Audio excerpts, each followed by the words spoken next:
And then I am a stupid moronic idiot. How did I manage to do this?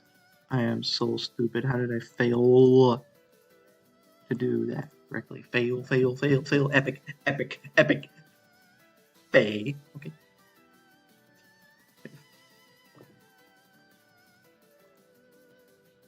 I mean, I should probably just keep this other one open. This is the only in-class exercise for chapter 1 that I did in Excel. Isn't that just great? Let's see here. What do we got?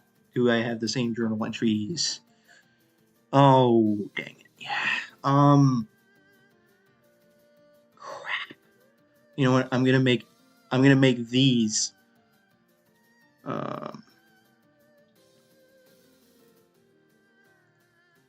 There. Now I'll be consistent.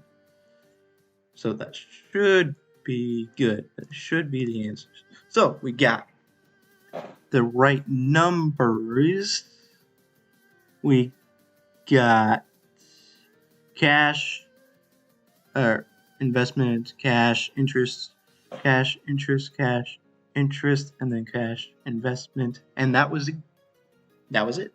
So, let's see. There, we did the HTM. That's it. Now we're done. We're done with that one.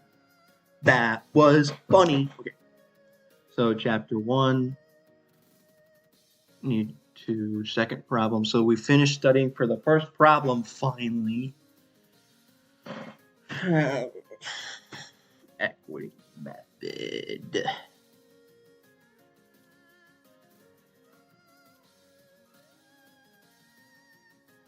Amortization and intercompany sales will be included. I don't feel like doing this. Oh man, I can't procrastinate any more than I already have. Man.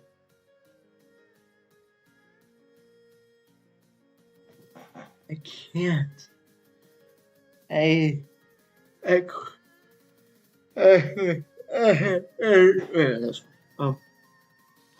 So for that, I don't know. We didn't do an equity method problem. I guess I'll just do this equity method problem and then look up the solution to the equity method problem. So, well, once I'm done. Does this have amortization stuff?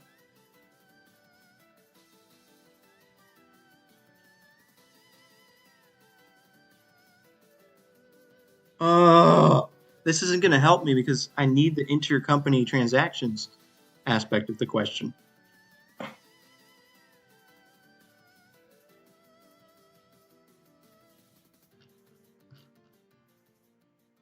The in-class exercise he has is not comprehensive. So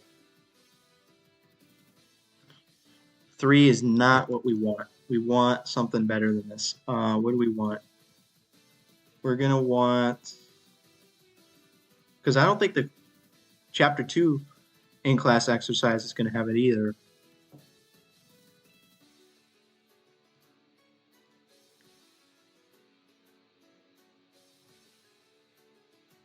Because it's recording a business combination bargain purchase.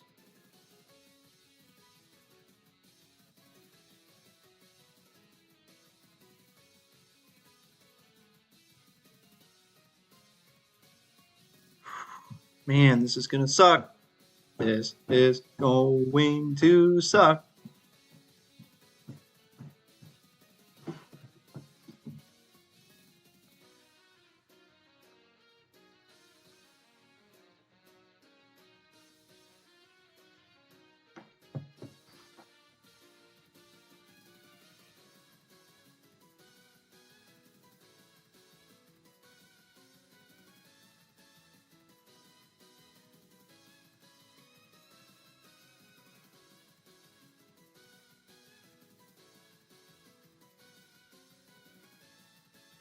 So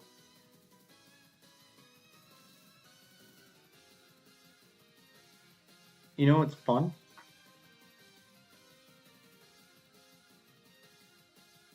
Yeah, for the homework problems, I keep clicking on the wrong one. It doesn't give you solutions to the homework problems after the fact, I don't think. Because if you look at this, it's not going to give you solutions to the homework problems. I wonder if he gives the solutions to the homework problems in Canvas. Probably not. Yeah, all he gives is the in-class exercises solutions. But for this, you can't even like, it doesn't give you a solution, right? It just tells you whether it's correct or not. It doesn't give you a solution.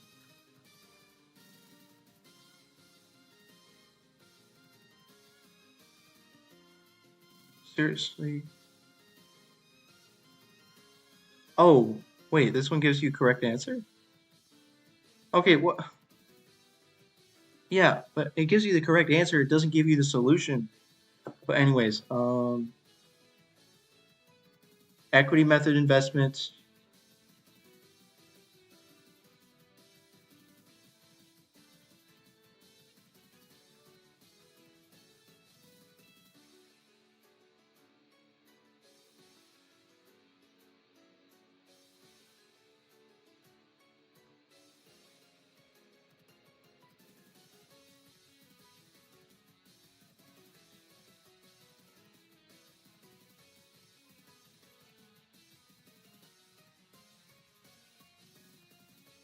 I think it's number 5 that we want to study. We probably want to study number 5.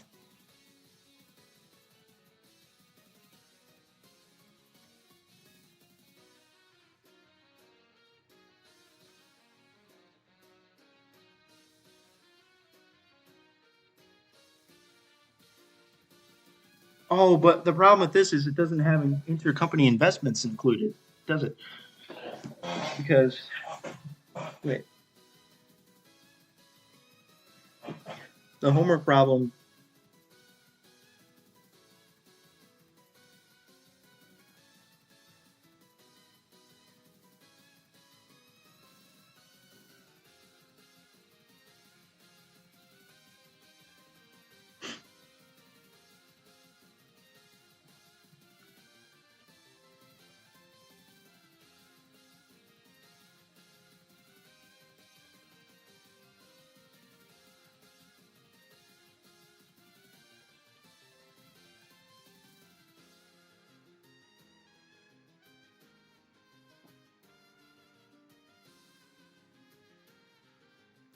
You've got to be kidding me. Like, number 5 doesn't even cover intercompany investments. This is ridiculous.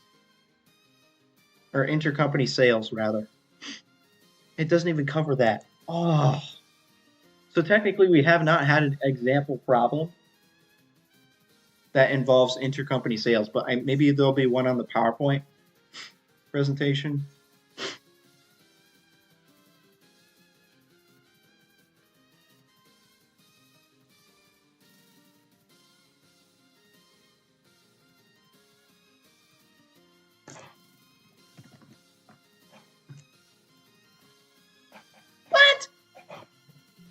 What? This is chapter... Wait, is this chapter 2 or chapter 1? Oh, it is chapter 1. Never mind.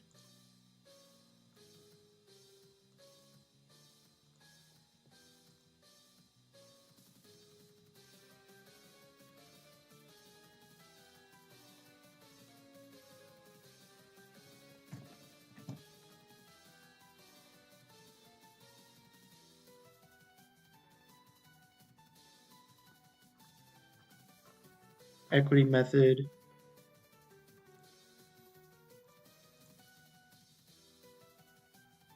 If investor and investee transact business with each other, remove intercompany profit that is not yet earned.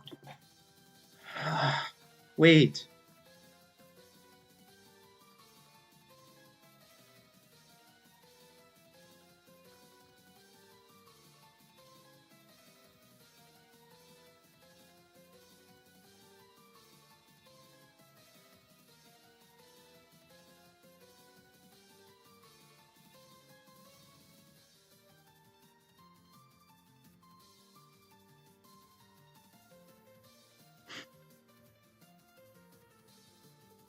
upstream. So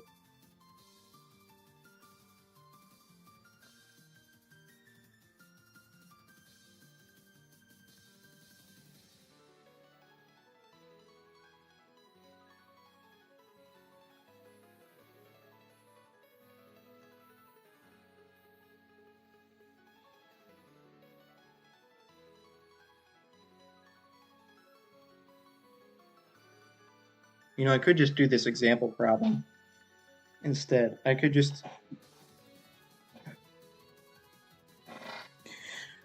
Oh, man.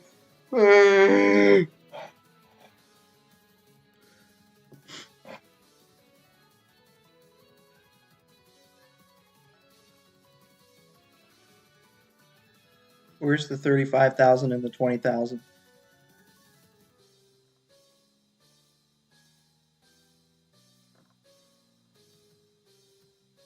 Okay, so yeah, that's in this calculation, do calculations, and then record the entry here. All right, so maybe I could simplify my life by just doing this instead of doing the homework problem. Like I could just do this example problem here, and then I could do...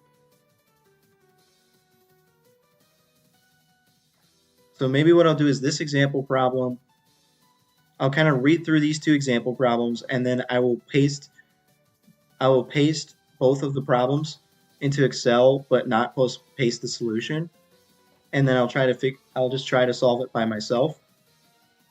So that's how I will do it. That was funny. Instead of doing this homework here, I'll just do the presentation stuff. So that was funny. That was funny. That was funny.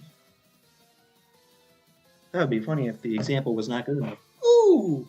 Fun fact, the in-class exercise was not good enough to study for the test because because some of the stuff he said would be on the test is actually not in the in-class examples or exercise. So that's funny.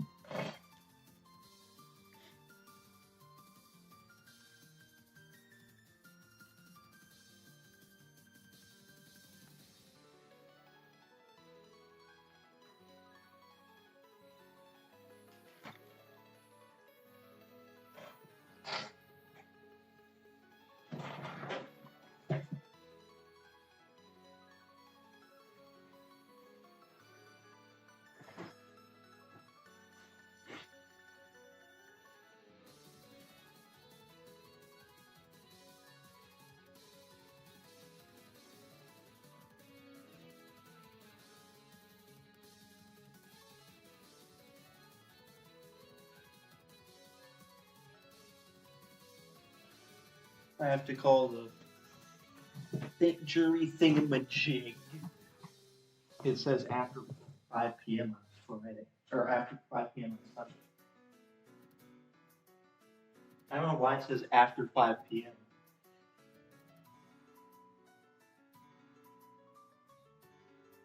That was funny.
jig. Wow! Wow! Wow! Wow! Suppose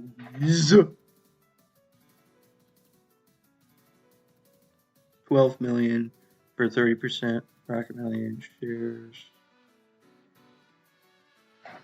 Hate 30%. I mean, 12 million. For the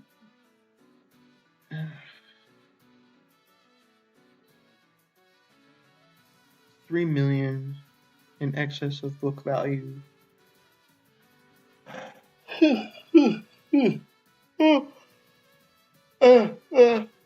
Analysis indicates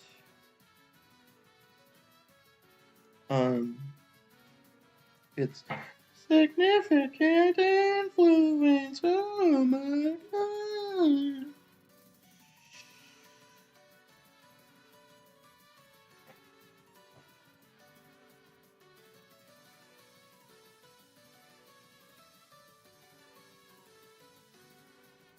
Unreported technology valued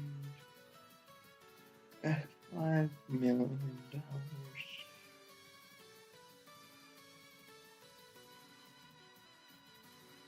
So unreported technology valued at $5 million. And its plants and equipment is undervalued by $1 million.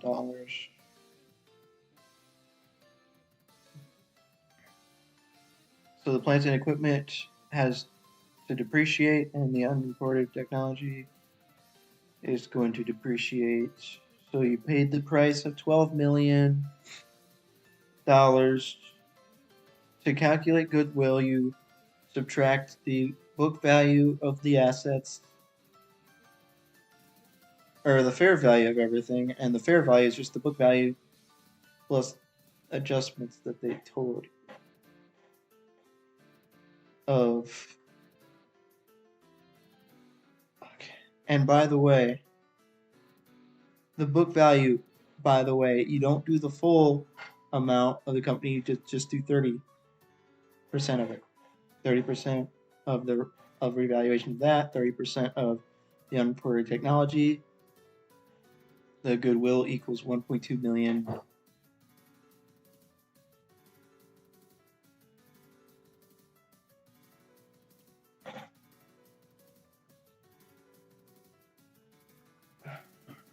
Wait, what? Wait, that didn't help me. What about the journal entries, though?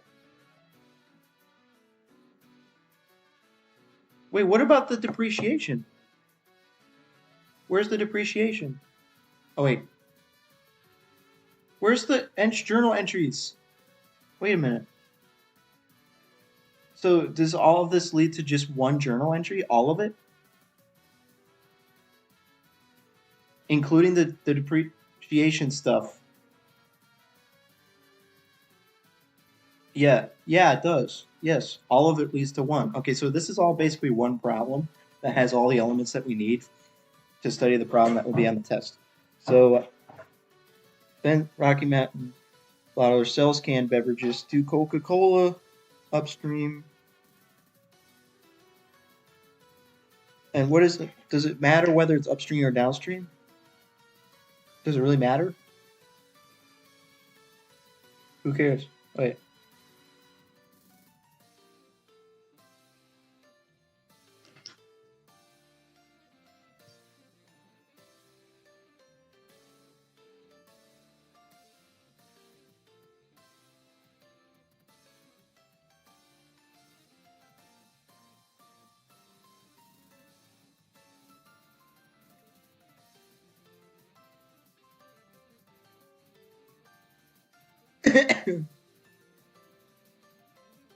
If inventory not sold to unrelated outside party at year end, gross margin is not yet earned, investor must remove when calculating equity and net income of investee. Ugh.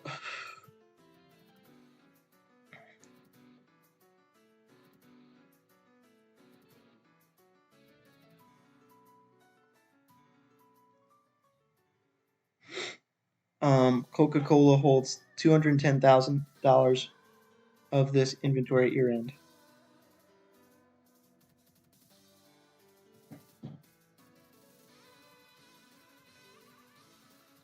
Then Coca-Cola sells the products to Rocky Mountain. What does it matter what the percentage is? What? Oh, you've gotta be kidding me. Oh, is that even gonna be part of the... Is that gonna be part of the test? I mean, why can't they just tell us?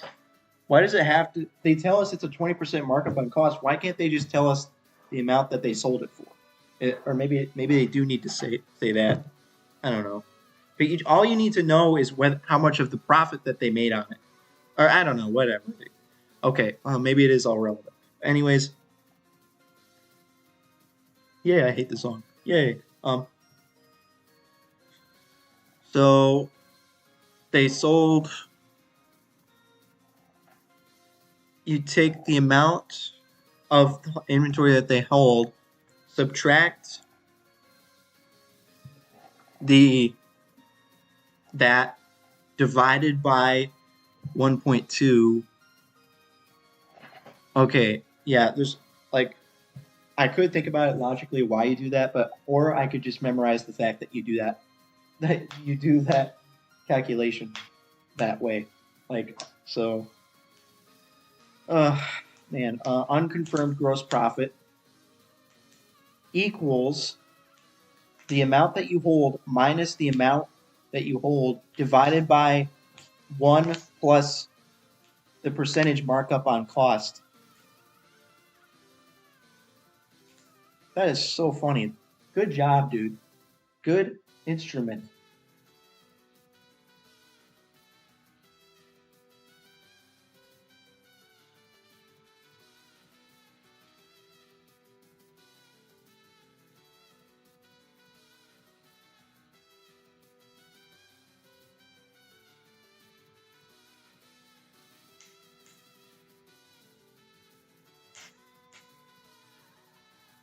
You really have to go with that instrument.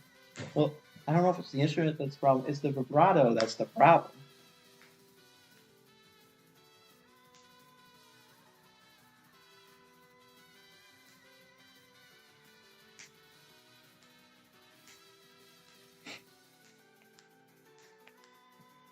You just take the amount, subtract the amount, divide by 1 plus the percentage markup equals unconfirmed profit. The unconfirmed profit is 35,000 here and 20,000 here.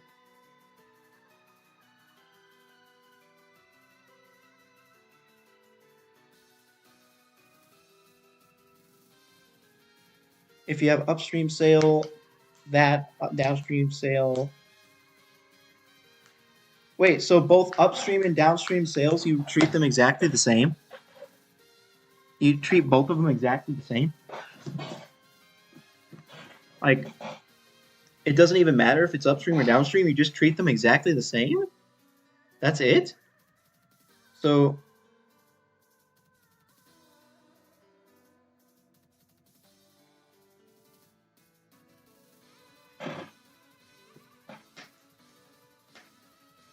because I don't think we ever even did an example problem. Like, yeah, we went over it in class, we went over the PowerPoint in class, but we never did a problem in our homework or in class exercises that involved that problem, that type of problem. That was funny. So Rocky Mountain reported $2 million of net income for the year. They have a 30% stake in it. Then you write off stuff. You subtract a bunch of crap. That's fine. So for depreciation, you must write off depreciation. 30%. Wait, what? Where'd you get these numbers? Wait. Where are you getting 300,000 divided by 10? Okay, 3. Okay, they're just taking the plants and equipment here and the unreported technology here. So they're taking their stake in the plants and equipment and their stake in the unreported technology and recording the yearly depreciation on that. And then the unconfirmed inventory profits, well, an upstream and downstream sale. I can't wrap my mind around why that's the case, but I'll just have to take their word for it. Where all you do is take 30% of the amount that you calculated before, which is the amount that they hold, minus the amount divided by 1 plus the percentage markup on cost, which is the unconfirmed gross profit on that. So you have to write down 30% of those two amounts here, and then you finally end up with your equity in net income. And that's what you record. The investment is recorded as equity in net income. Wait a minute. Okay, so basically equity in net income. Is equity in net income an income statement account? Wait, I don't even know what type of account that is.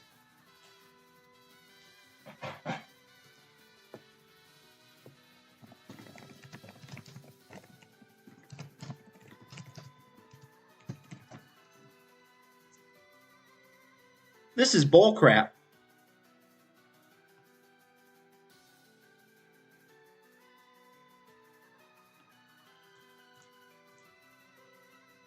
Okay, please show me the journal entry when the thing earns income, because they earned income. So your investment increased. Does this go on the income statement? I mean,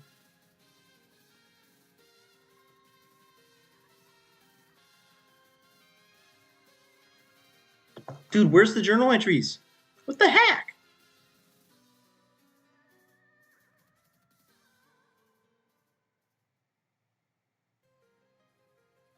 It says investment revenue. But this one says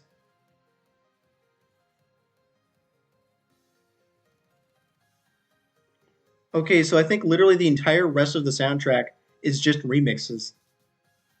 The entire rest of it. I can't believe there's so few original tracks in this thing.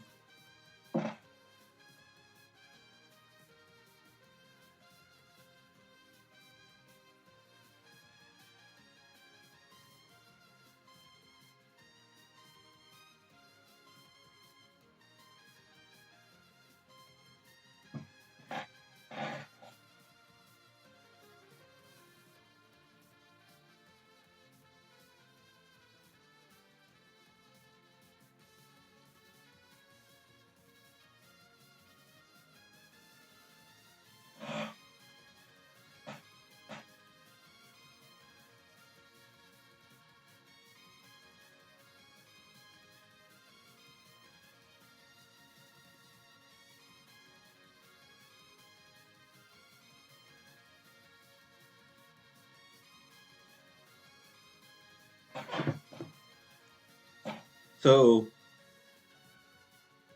increase the investment and then investment revenue, but they call this equity in net income of Rocky Mountain Bottlers.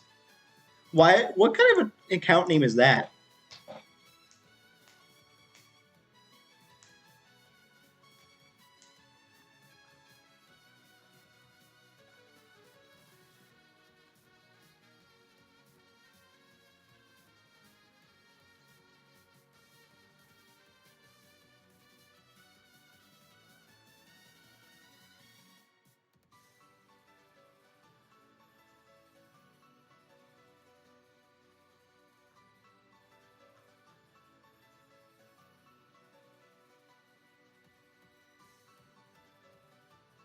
Wait, investment? Wait, oh, never mind. Yeah, they just call it an equity in net income of Rocky Mountain Ballers. Income. Oh, jeez, dude. Okay. So.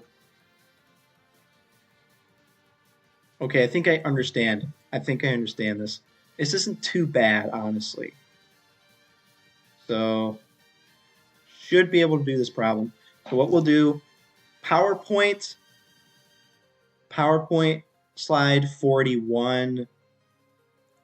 Let's see. One PowerPoint slide 41. And then, dude, we're still stuck on chapter 1 here. Like, what the heck?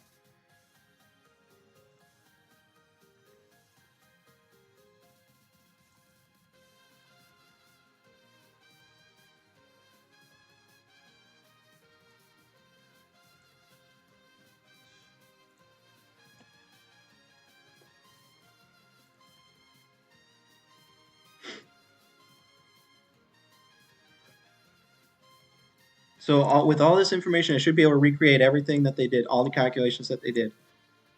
And that's should be enough to do whatever I need to do on the test, right? That's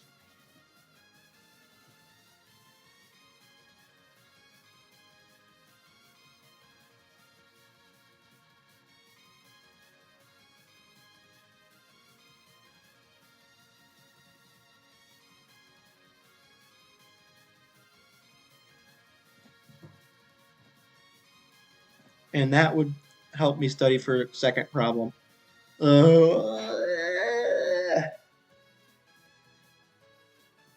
And I don't even know, like, he didn't really give any details for the fifth problem. Oh no, dude. Why didn't he give any details for the fifth problem? Darn. Well, that's funny. I'm gonna do a thing that was funny.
I think so. They changed the day that I have to call to Monday instead of Sunday, which is still fun. That means I have to call tomorrow. That's funny. First, I'll just set the reminder to be sure.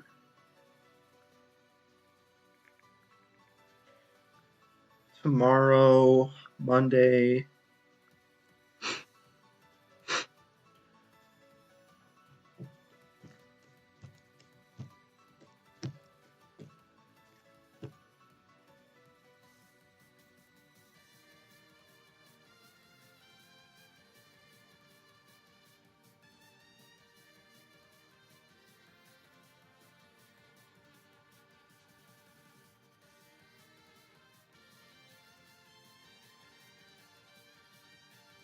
I'm gonna set the reminder for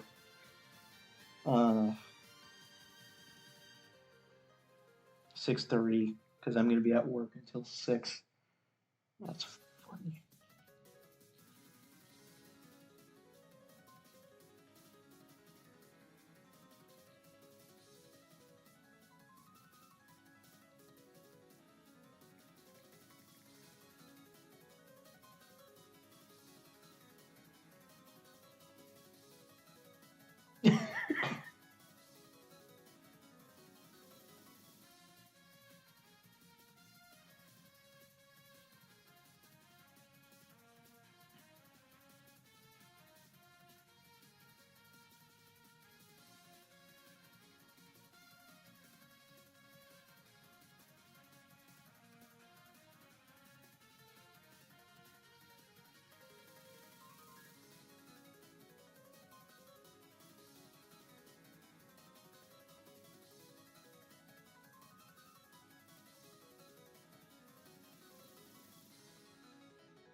Oh, well, at least I won't have to go tomorrow, but I might have to go Tuesday.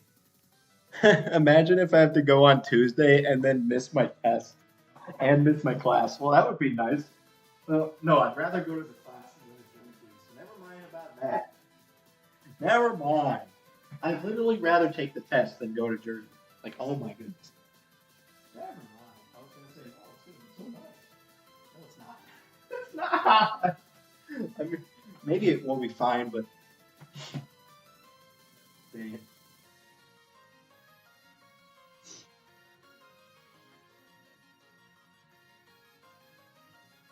I really hope I don't have to go. Oh. I wonder what the percentage chance is of me having to go. I mean, it might just be like straight up like 100% or like 90%, 95%. It's just like in really rare circumstances. That was funny. Okay.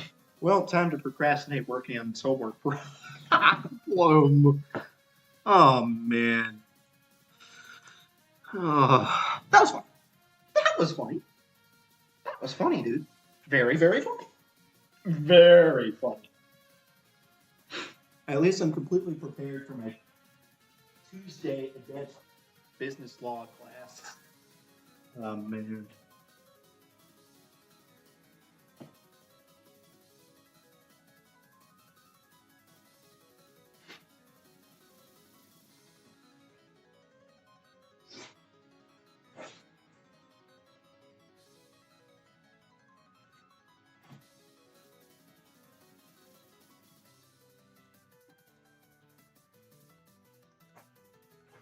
Have fun. Oh, you know what I didn't check though? Let's see if. Oh, I highly doubt. I highly doubt. Wait, did I check this already?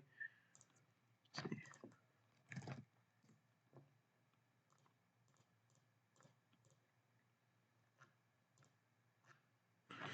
And also, oh.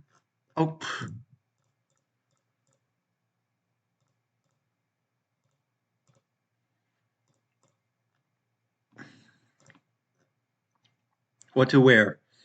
Respectable clothes. Business or business casual. Shorts, tube tops, halter tops, clothing that contain any obscene, suggestive. Okay, so the problem is they don't say you need to technically dress up. It says business or business casual.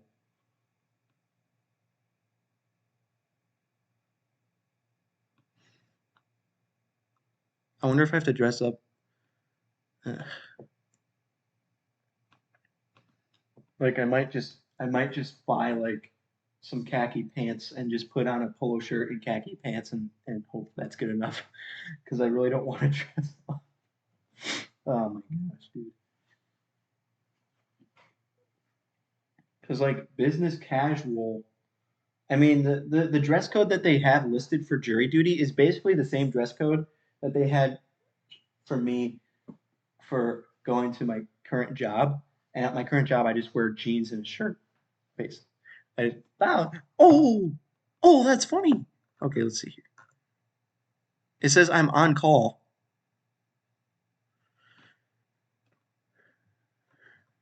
Still says I'm on call. Dang it.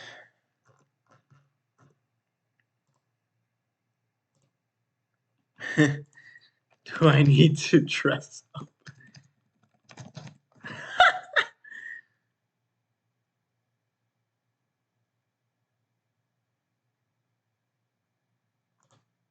Wow, this is an Iowa courts web page. Let's see. It says business-like clothing. It says jeans should not be worn. Okay, so it didn't say that on the other one though.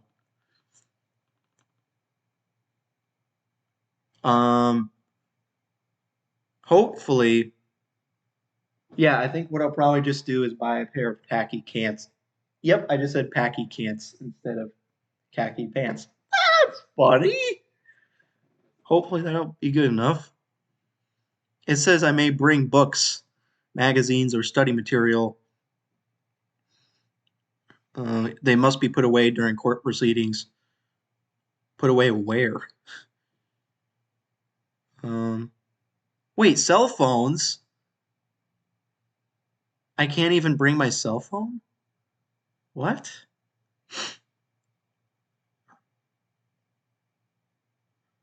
I have to give them my cell phone? Oh, that sucks. Dang it.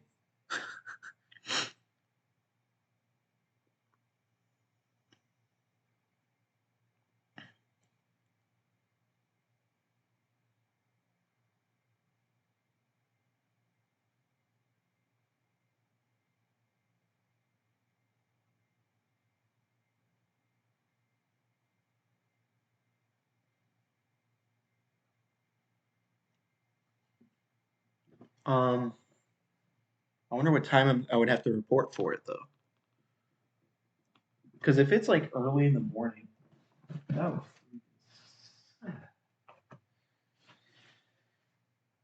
Because like I might literally just try. Oh.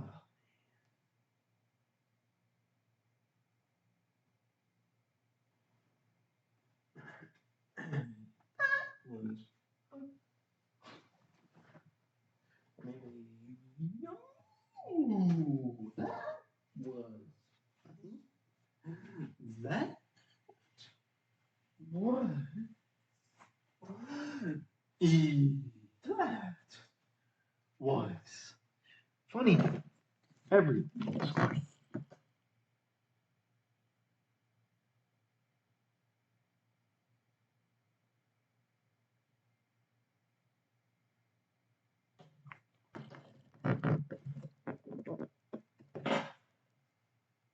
Shorts, jeans, t-shirts.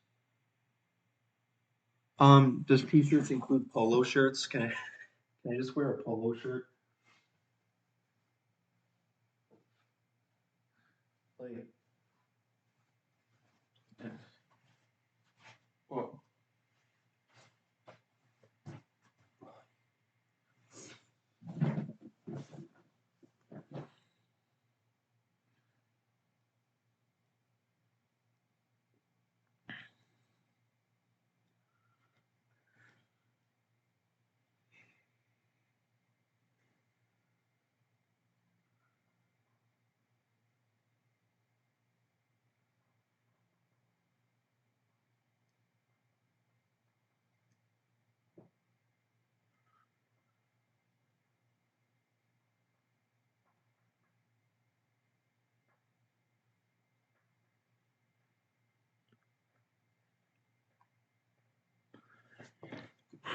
that was funny.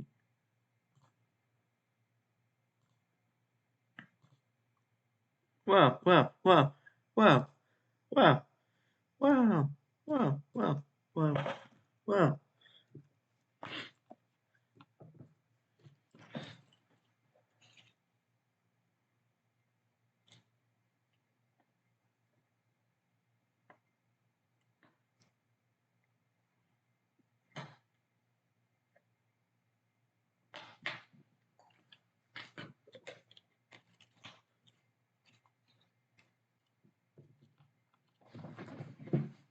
What is the point of a jury?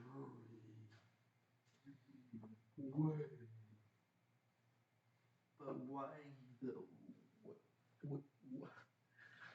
what does a jury? What is the benefit of having a bunch of random people do that type of thing? That was like, oh my goodness! Stop.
Wow.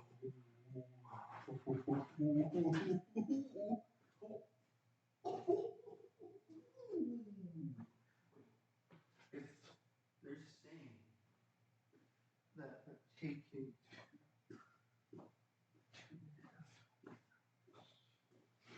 each class takes 2.5 hours a week. I'm taking 3 classes, 5, 7.5, 7.5 times 3.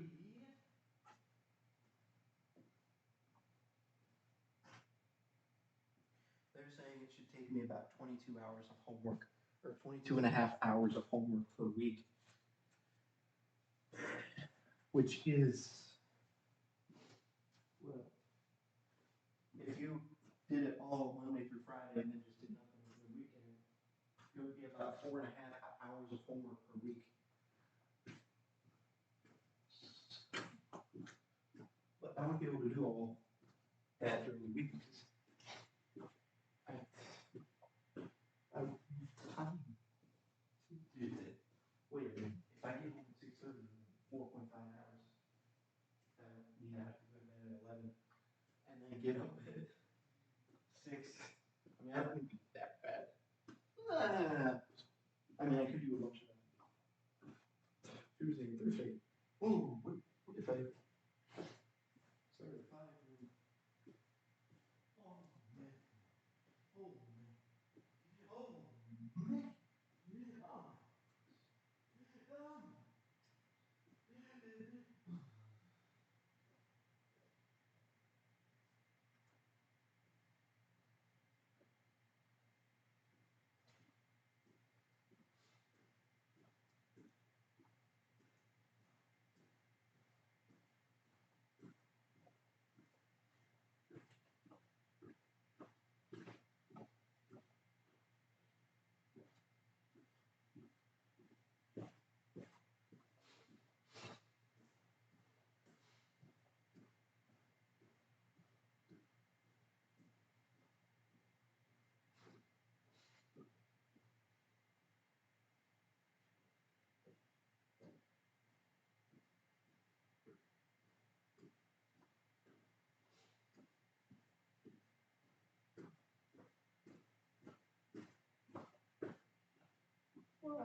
That was funny.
thing.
Dude.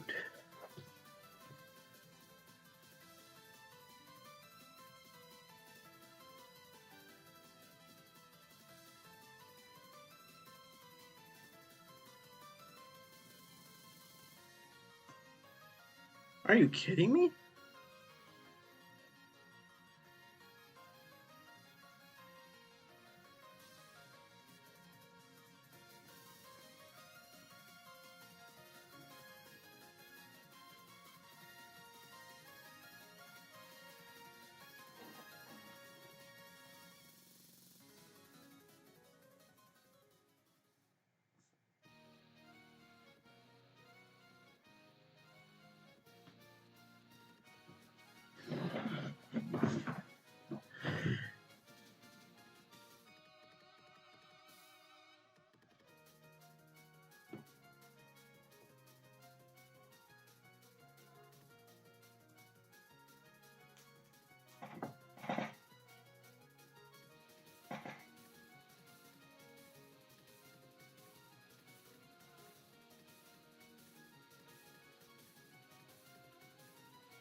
Oh, of course you just repeated another thing. I'm almost certain that that was not in the original, that repeat right there. Wait.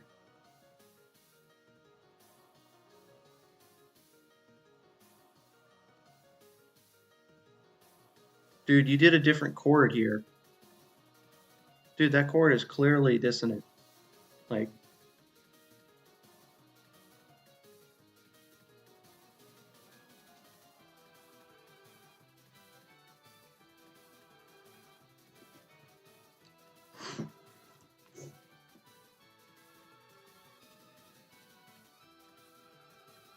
did they even record the journal entry to, like, for the purchase? Or did they just, for, like, the purchase of the thing? Like, did you record the purchase? Because you calculated the goodwill, but they didn't record the journal entry for the purchase.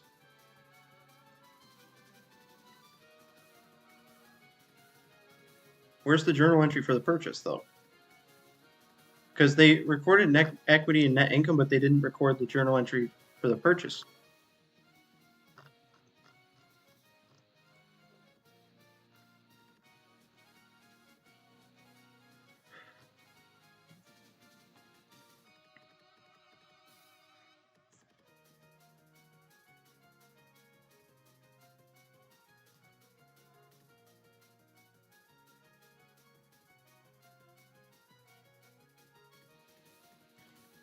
I might have to also practice the dividends, declared dividends stuff, like all this stuff too. Crap.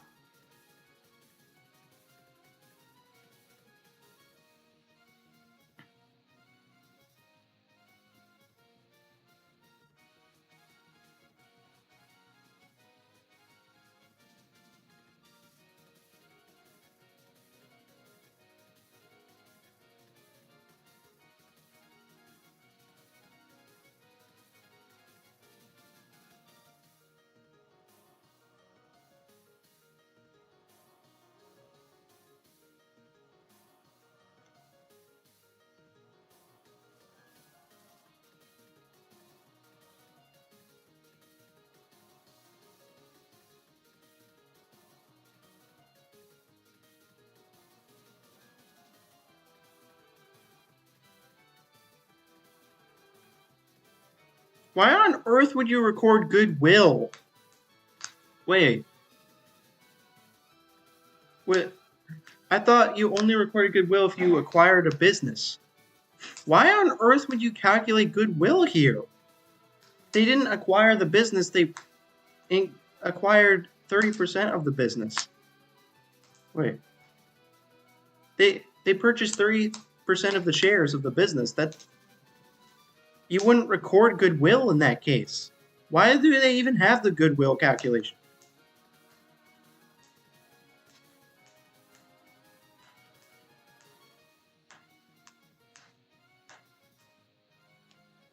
What are they doing?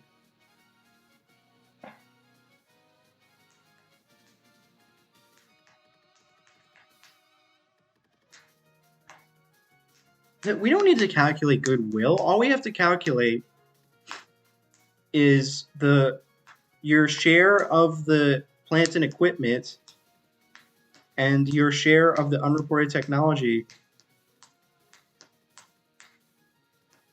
so that you can amortize those things.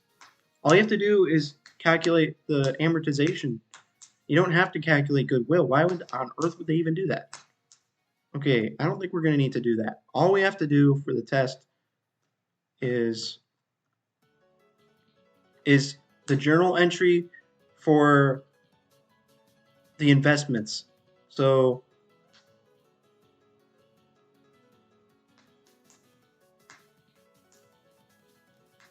end of year for adjustments.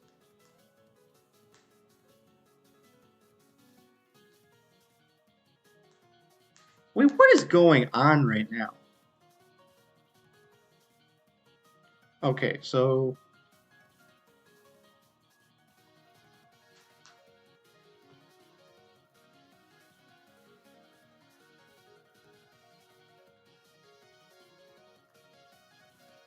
yeah, what are they doing with the goodwill?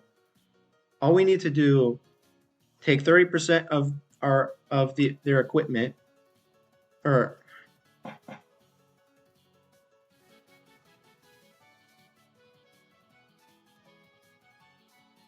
wait, hold up. You have to take 30% of the revaluation of the equipment. The revaluation of it. Only the revaluation of the equipment. Not the overall equipment, just the revaluation of the equipment.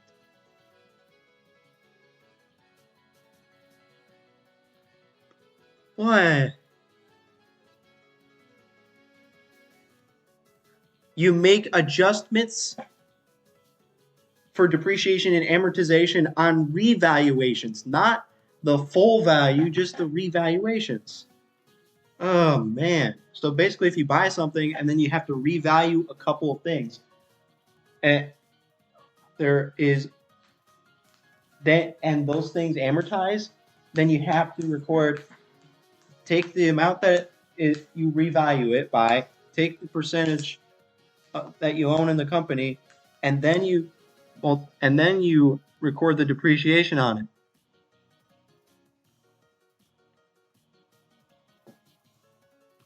So all you have to do really is take.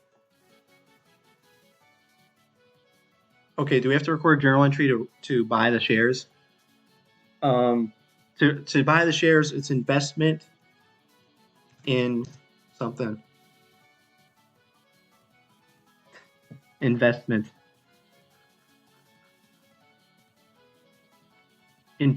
in the company. That was funny.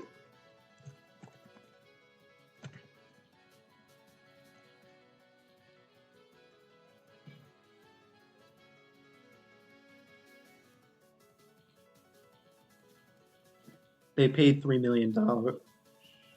Oh, that's funny. No, they paid $12 million.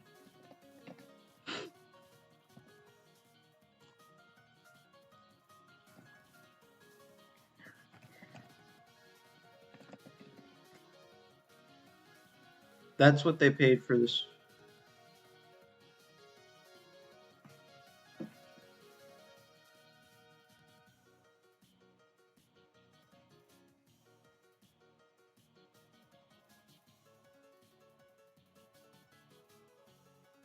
And then perform calculations. Perform calculation. Oh, that's funny. They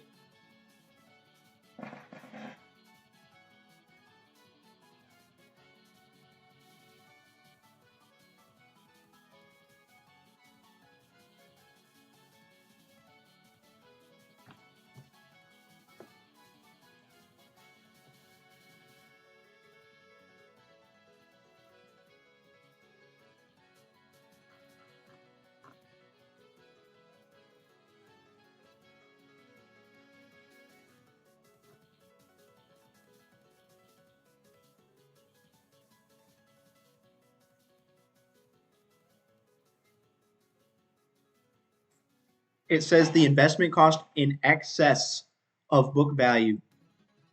So I think if it's under the book value, I don't think you record an adjustment.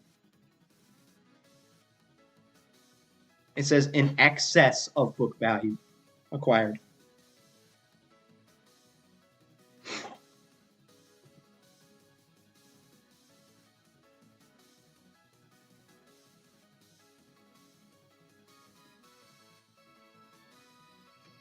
Equals 1,000,000 times 30, and then equals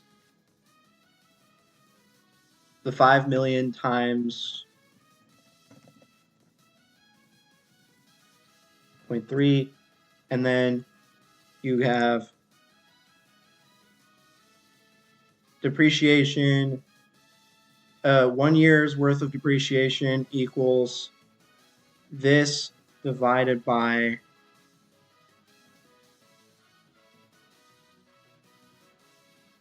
10, and then equals this divided by 530. I feel like I'm getting a different number.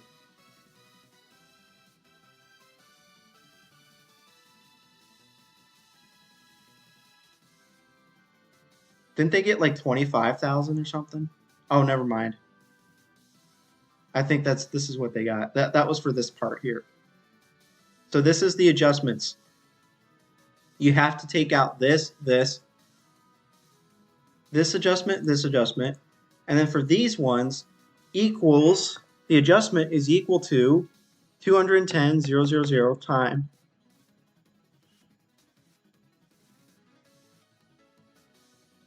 I forgot the equation. Oh my gosh. I forgot the equation. Dang it. Where is it? That minus that divided by that. Dang it. Equals 210 minus 210 divided by 1 point. The first transaction was 1.2. And then take 30%.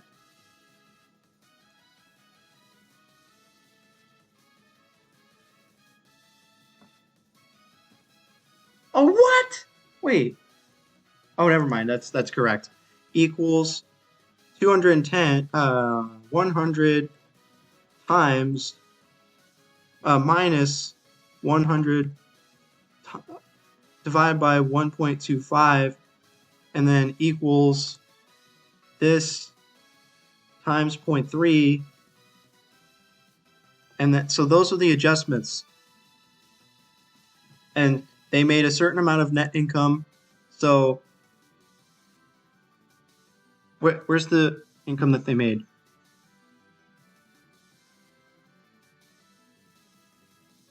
Okay, they didn't even tell you where they're. Where'd you get the 600,000? Where'd you get the 2 million of net income? Where did you get 2 million? They must have said it like way up here or something. Dang. Okay, so they also have to give you the information of $2 million of income. They made $2 million of income. So therefore, investment, you take the investment,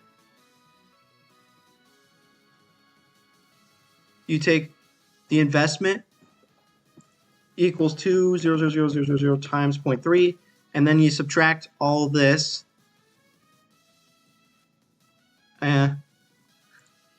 Equals this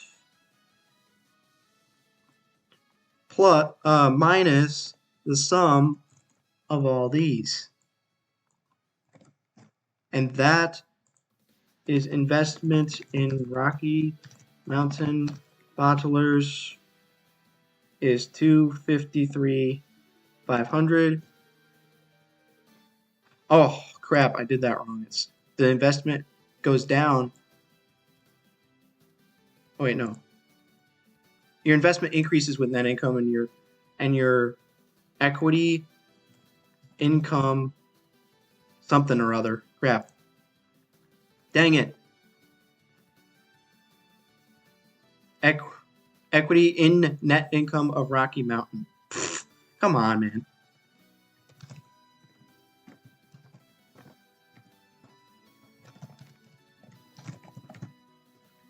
Dang it.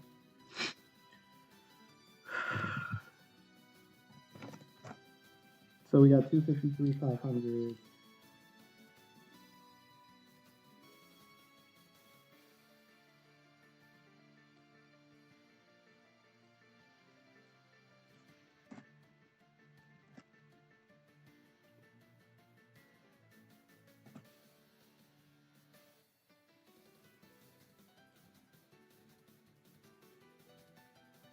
And that all that, and then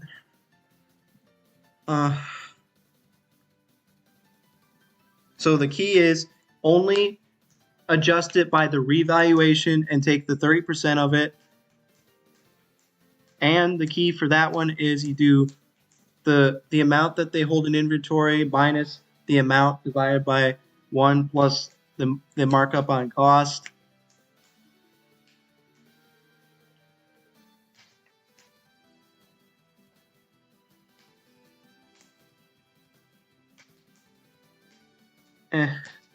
And for equity method, if you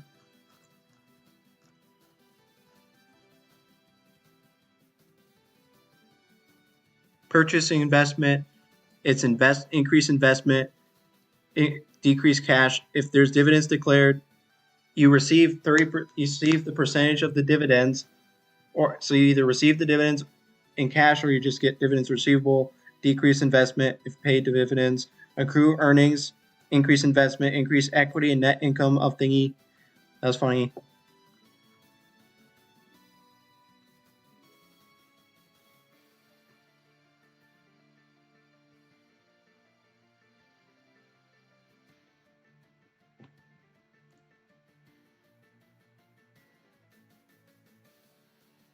Merger, one company ceases to exist, make journal entry for merger, goodwill, markup assets to fair value, and record identifiable, intangible, unrecorded assets. Okay, I think I might be fine on the merger one, because I did that 10 jillion times. The only problem you have to remember is only record assets that are identifiable, intangible assets that are identifiable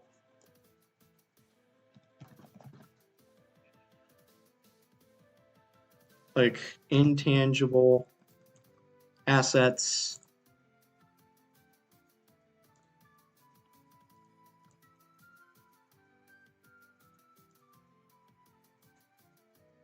is that from chapter 2?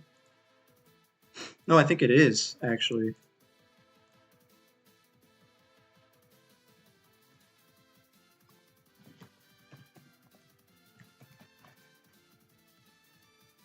Oh man,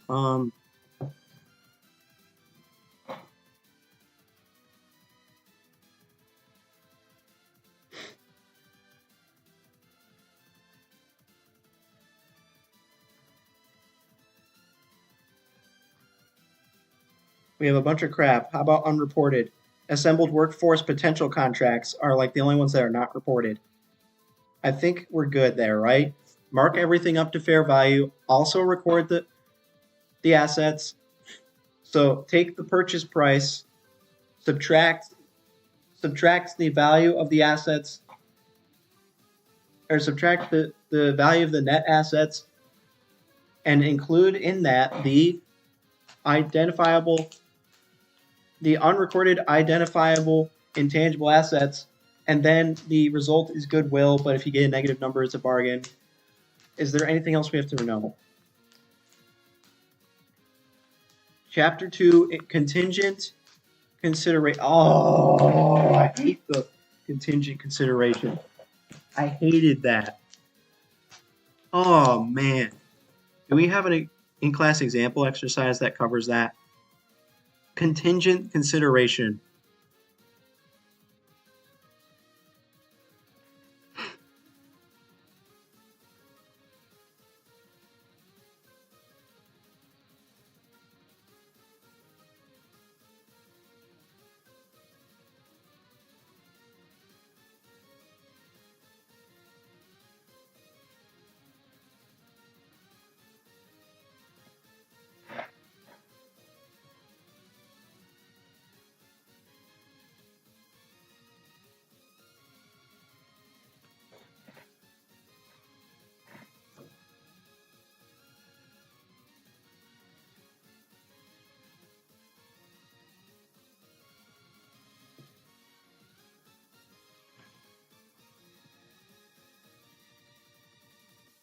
We're just on fourth problem and fifth problem. I don't even know what the fifth problem is going to be. He didn't even specify.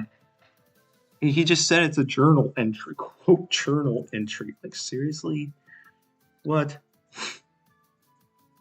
What is he? Contingent?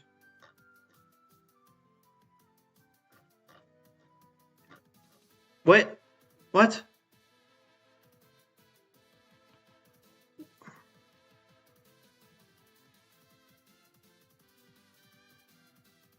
No. What?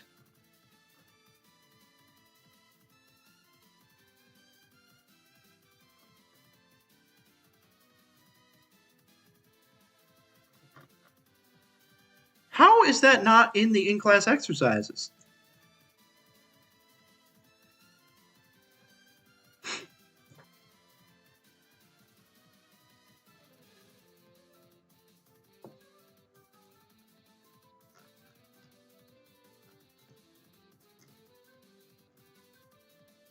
I wonder who made these PowerPoints.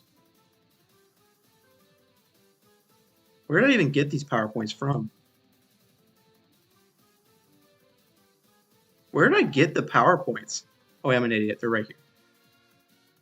Like, who made the PowerPoints? But anyways. The problem here is I don't see an in-class exercise that has an example of this, of a contingent consideration. Because we have merger and stock acquisition, and then merger,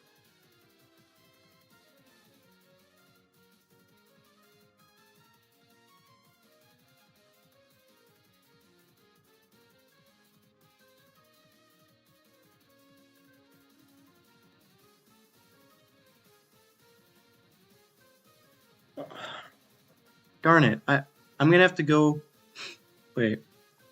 Dude, it's hilarious how he said study the in-class exercises, but it turns out that's not going to be good enough. Not even close. That was funny.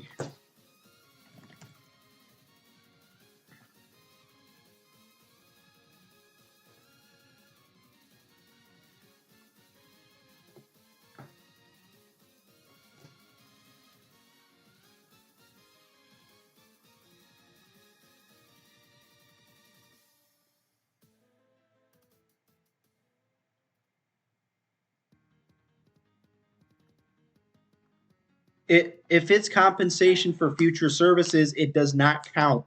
It's not recorded. It's only recorded. Okay. So here's the key, because this is what I was confused on in the homework.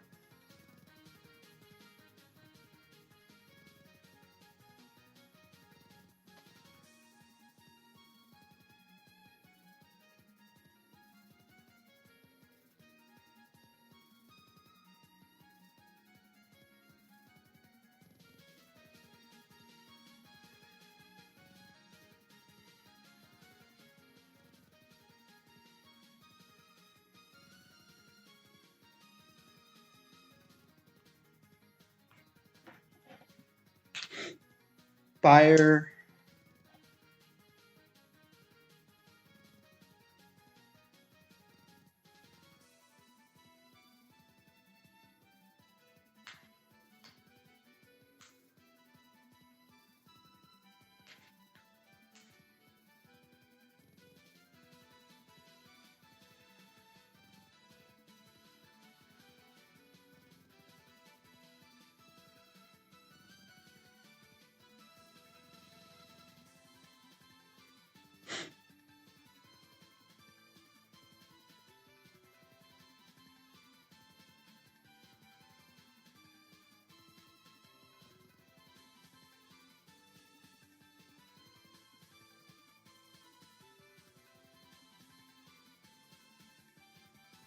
So compensation for future services, I could probably tell the difference, hopefully. And if it's compensation for future services, do not include it.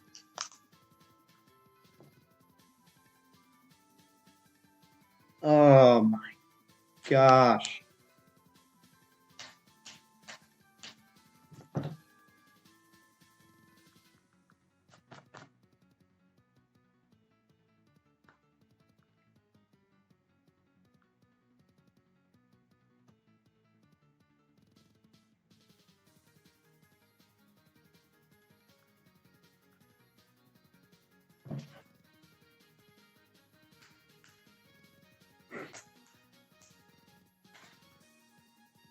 $1 in cash for every dollar in EBITDA above 40 million that they report. So if it's under that, then you will record absolutely nothing. You will calculate it. You will just not even include it in the calculation. The expected payment is take this minus above 40 million, so minus that, and then the probability equals that, and do not include the first one. Do not include the first one at all, because it will be 0 anyways. It will literally be negative. Like what was I even thinking? Like, and then that's the expected value. And then there's a way to calculate the present value of something very quickly. I don't know why I never thought of this before. All you do is take the number, divide it by 1 plus, divide it by 1 plus the discount rate, and then do the power of how many years it is. That's it. I don't understand why I never even realized that, but to calculate the present value, do the thing divided by 1 plus the discount rate to the power of the number of years. Do not forget how to do that, gosh dang my life.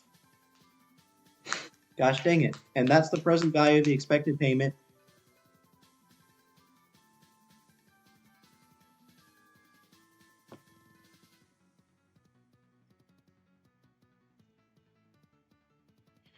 If you make a payment for services already performed, it's part of the acquisition cost. Services to be provided are treated as prepaid expenses. Wasn't that fun? What?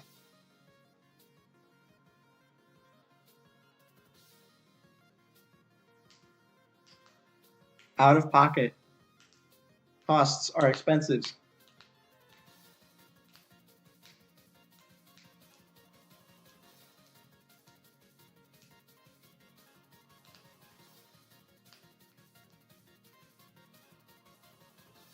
I might want to look at the homework again. Like, I might literally just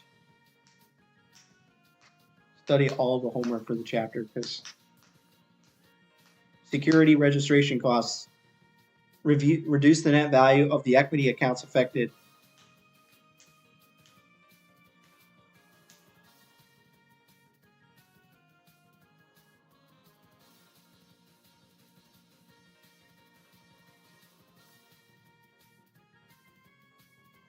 Acquisition related costs do not.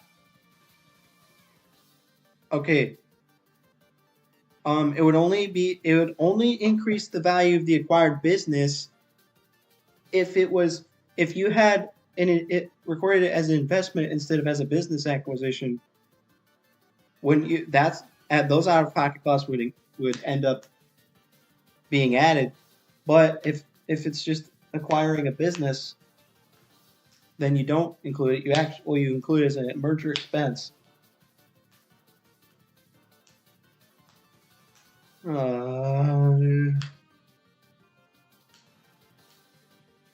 What was the problem? Did he say what type of problem it is? Contingent consideration. I mean, I don't even feel like doing a problem. I feel like I'll be fine. If I just look at the homework and just kind of look at what I did for the homework. For the contingent consideration problem.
Oh, you've got to be kidding. Dude, question 7 had like 3 different things in it.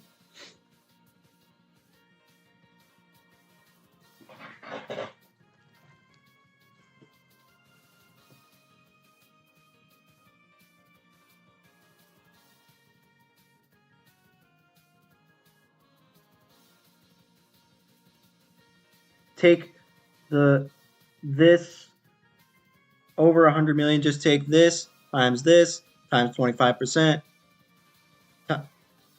and then this times 25%, add them up.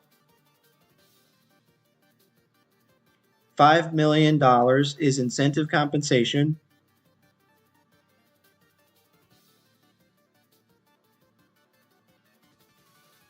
Services provided after is expensed, and this is going to be recorded as part of the cost. So then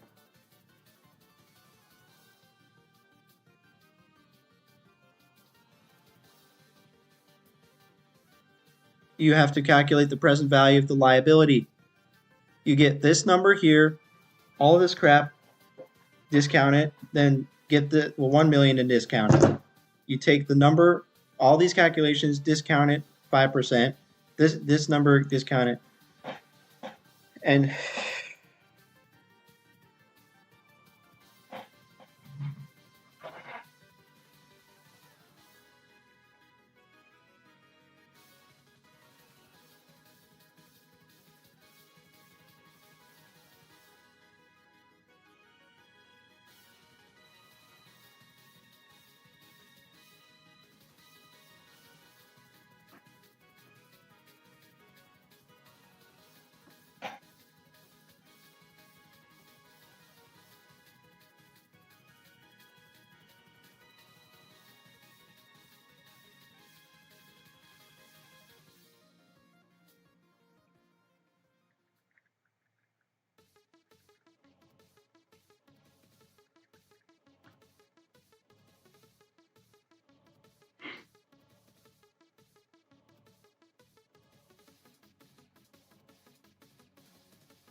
What do you mean that declines by 0.5 million? Oh, so if you have a change in the fair value of the earnout agreement, then you have to. So, oh, you know, that might be problem number 5 on our test, actually. You have to impair the, well, not impair it, but revalue the earnout liability. And the way you do that is if it reflects conditions as of the date of acquisition, meaning that you're basically just fixing a mistake, then you would credit goodwill. And if it's something that changed after you bought it, then you would actually credit gain. You would have a gain on the liability. So in the first case, you would decrease the asset of goodwill. In the second case, you would increase your income. That's fine. So anyways, who cares? So I wonder if that's all I needed to really know there. Oops.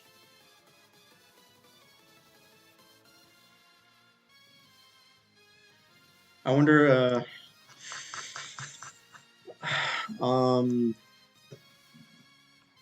business combination,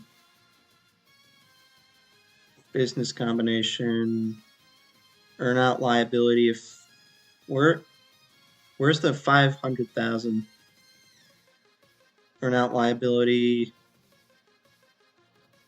Record all the stuff at the present value. Record the liability. Record merger expenses. Record merger expenses of 150.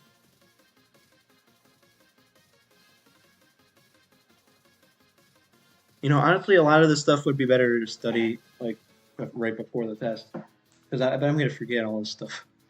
Maybe I should. I'll review all this crap in the period in between my classes. So I guess I'll eat dinner and then maybe start on the next thing. So I mean, hopefully I did good enough studying here. That was funny. And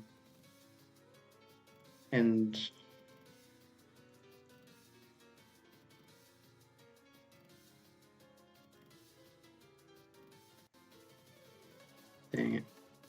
Oh, you know what I could do? I could pack some snacks into my lunchbox. Unfortunately, the problem with that is my lunchbox is way too small. I need a bigger lunchbox. Lunchbox is fine. Because when I tried to fit 2 sandwiches in it didn't even fit. It like barely fit. Like 2 sandwiches and a water bottle can barely even fit in my lunchbox. Like what? Do I need a bigger one?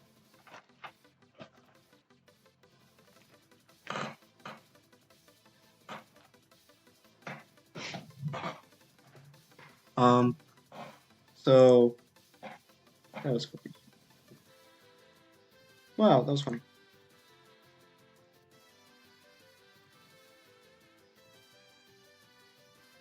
So we already know our test is on Tuesday. We will study for it slightly more on Tuesday, but we don't need to keep it in this thing here. The next thing I have to do is, oh, you've got to be freaking kidding me. Okay, actually, oh, study for cost accounting test. Are you kidding me? I thought I was done studying for tests. Dang it, man. I guess I could just do all the problems, all the freaking stinking 20 problems.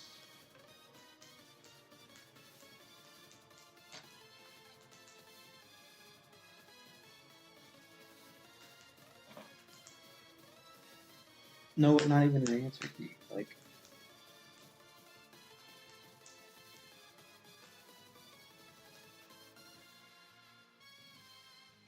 how the heck did I figure out that one problem I didn't know how to do? Like, I was so... Yeah, I don't think it even... Like, you can't even look at the answers for the homework for cost accounting, which sucks. Like, that was really helpful to me last year. Because if I look at this, If I look at the homework assignment, also, dude, there's no, I don't know why this, I wonder if this thing only shows up after the due date is over.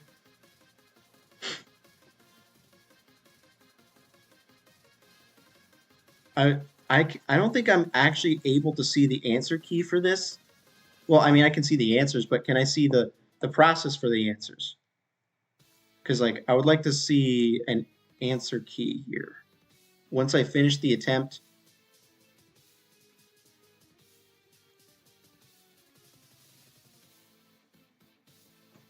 (4 hours and 10 minutes).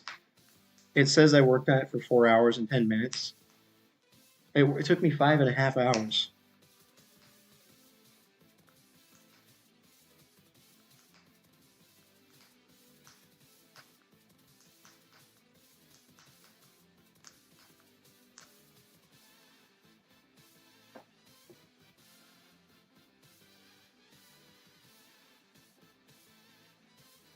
Can I please see the... Oh, yes! It does show your... How? Wait, how does it do that? When? I don't remember it doing that before. I don't remember it showing the explanations. Okay, well, that's good to know. That is really good to know. This problem I struggled with for so long. It literally took me like 3 hours to do this problem, didn't it?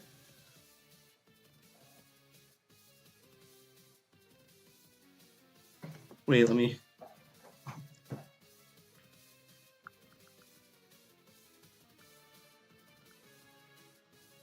Like, literally most of my time was spent on this problem. It's so funny. Oh my goodness. Let's see.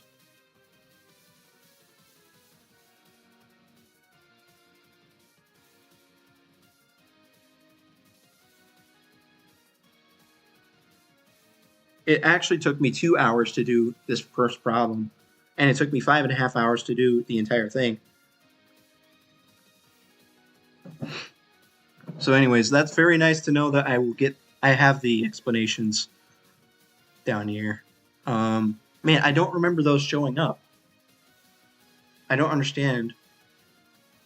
Is it because they only show up when you submit it? Like, let's see.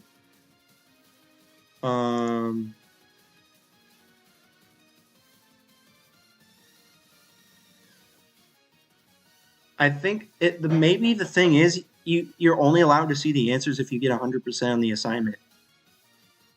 I'm not sure how that works because I wasn't able to see the answers for the first time. Maybe they only tell you the answers after you've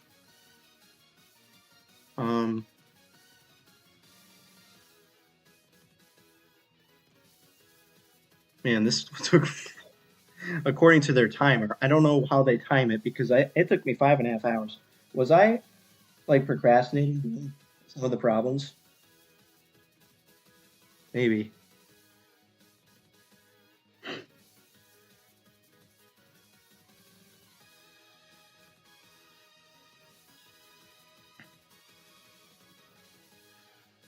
It only took me 4 minutes to figure out what I had wrong in that other one of.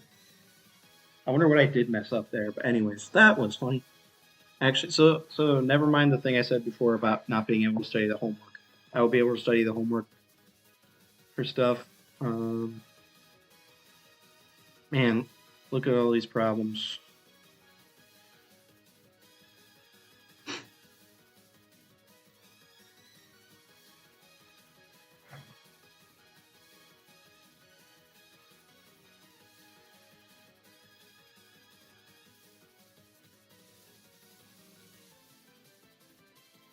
Am I just gonna like, okay, why doesn't he have any problems for chapter 1?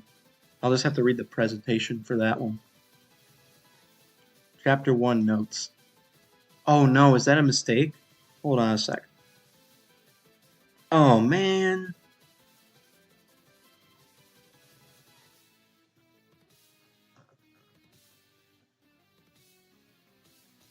Dang. Where's the problems for this? We have problems, but they don't.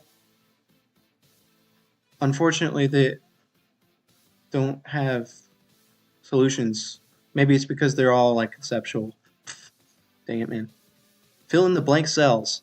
Hilarious that he didn't post any solutions to the presentation for chapter 1. I wonder why.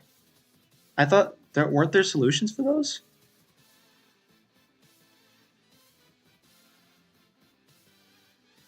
Darn. Well, that's just great. Great. That's not going to be fun. Oh, that was funny. That was funny. That was funny. Can my internet stop being stupid? My internet's being very stupid right now. What is my internet doing?